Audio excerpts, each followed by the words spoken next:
ഇന്ത്യയിൽ തൊഴിൽ രഹിതരുടെ എണ്ണത്തിൽ ക്രൈസ്തവർ മുന്നിലെന്ന് പാർലമെന്റിൽ ന്യൂനപക്ഷ വകുപ്പ് മന്ത്രിയുടെ വെളിപ്പെടുത്തൽ.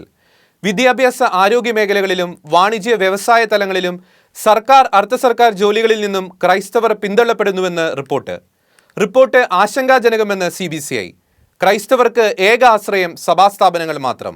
നാഷണൽ സാമ്പിൾ സർവേ ഓഫീസ് ദേശീയ തലത്തിൽ നടത്തിയ പീരിയോഡിക്കൽ ലേബർ ഫോഴ്സ് സർവേ 2017-18 റിപ്പോർട്ടിലാണ് ക്രൈസ്തവ സമൂഹത്തിന്റെ പരിതാപകരമായ അവസ്ഥ ചൂണ്ടിക്കാട്ടുന്നത്.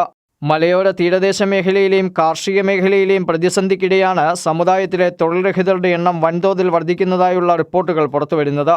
ദേശീയ തലത്തിൽ ഗ്രാമീണ മേഖലയിൽ ക്രൈസ്തവരുടെ തൊഴിലില്ലായ്മ നിരക്ക് 8.8 ആണ്.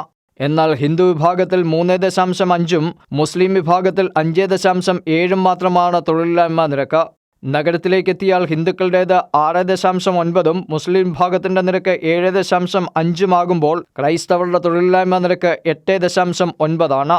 സ്ഥിതിഗതികൾ കടുത്ത ആശങ്കയ്ക്കിടയാക്കുന്നുവെന്ന് CBCI laity commission secretary chevalier VC Sebastian പറഞ്ഞു. ന്യൂനപക്ഷ ക്ഷേമ പദ്ധതികൾ ഒരു വിഭാഗത്തിന് മാത്രമായിട്ട് മാറുക മാത്രമല്ല, സർക്കാർ അർദ്ധ സർക്കാർ സേവന മേഖലകളിലൊക്കെ ജോലി കാര്യങ്ങളിലൊക്കെ ക്രൈസ്തവ വിഭാഗം പുറന്തള്ളപ്പെട്ടിരിക്കുന്നുള്ള യാഥാർത്ഥ്യം കൂടിയാണ് ഇതിന്റെ പശ്ചാത്തലത്തിൽ നാം തിരിച്ചറിയേണ്ടത്.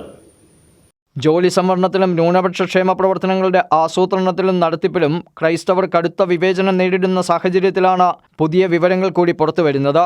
സഭകൾ നടത്തുന്ന വിദ്യാഭ്യാസ ആരോഗ്യ സ്ഥാപനങ്ങൾക്കപ്പുറം ആശ്രയിക്കാൻ മറ്റൊരു കച്ചിത്തുരുമ്പ് പോലുമില്ലാത്ത സാഹചര്യത്തിലാണ് ക്രൈസ്തവ സമൂഹം. Shekinah news bureau, Kottayam.